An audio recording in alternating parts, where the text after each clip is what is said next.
We provide you the platform to turn your dreams into reality. Give wings to your aspirations with KR Mangalam University. Bharat में अब internet की दुनिया में नई क्रांति की शुरुआत हो गई है। एलन मस्क की कंपनी स्टारलिंक को भारतीय दूरसंचार विभाग यानी कि डीओटी से सैटेलाइट इंटरनेट सेवा शुरू करने की मंजूरी मिल गई है। इस मंजूरी के साथ ही भारत में इंटरनेट की पहुंच उन दूर दराज इलाकों तक भी पहुंचेगी जहां पारंपरिक ब्रॉडबैंड सेवाएं नहीं पहुंच पाती थी।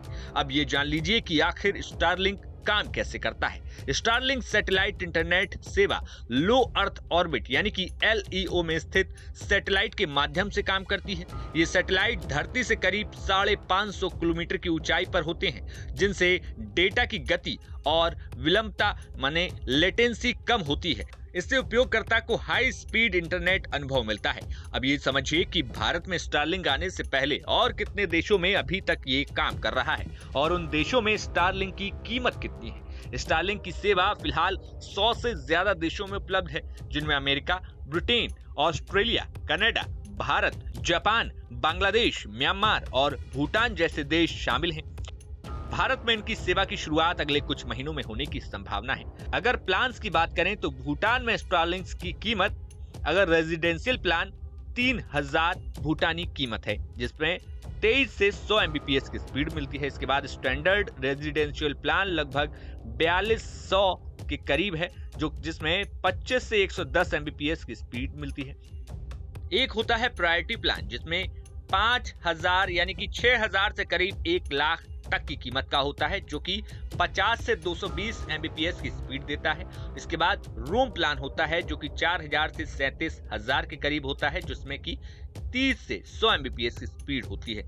और ये सारे प्लान जो हैं भूटान के हमने आपको बताए। लेकिन अब ये जानिए कि इन योजनाओं में डेटा की सीमा और स्पीड की अलग अलग जो वैरायटी है, जो उपयोगकर्ता को आवश्यकता के अनुसार चयनित की जा सकती है।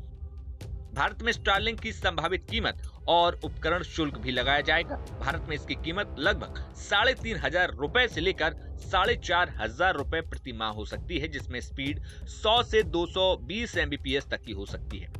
इसके अलावा उपयोगकर्ताओं पर 30,000 से 50,000 तक का एक बार जो सेटअप का शुल्क है, यानी कि सेटअप या यूं कहें तो इंस्टॉलेशन फीस देनी पड़ सकती है। भारतीय उपयोगकर्ताओं के लिए संभावित लाभ: हाई स्पीड इंटरनेट। स्टारलिंक की सेवा उपयोगकर्ताओं को 50 से 220 Mbps तक की डाउनलोड स्पीड मिलेगी और वहीं 20 से 30 मिलीसेकंड की लेट के साथ स्पीड मिलेगी।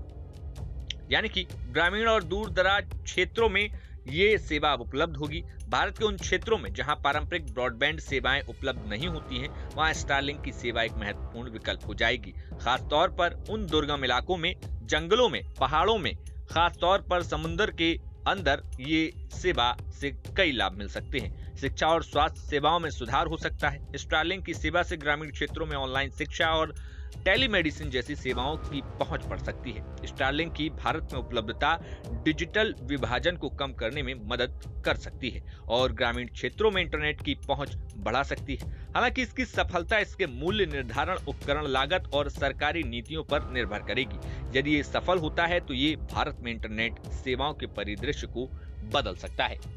फिलहाल आपका स्टारलिंक के भारत आने पर क्या कहना है, हमें कमेंट बॉक्स में जरूर बताएं। Bureau report, news nation. जहां भक्ति है हर शब्द में, कथाओं में छुपे हैं दिव्य रहस्य और ज्योतिष देता है जीवन को दिशा। धर्म से जुड़ी हर बातों को जानने के लिए हमारे चैनल स्तुति को सब्सक्राइब करें। चैनल पर जाने के लिए इस लिंक पर क्लिक करें।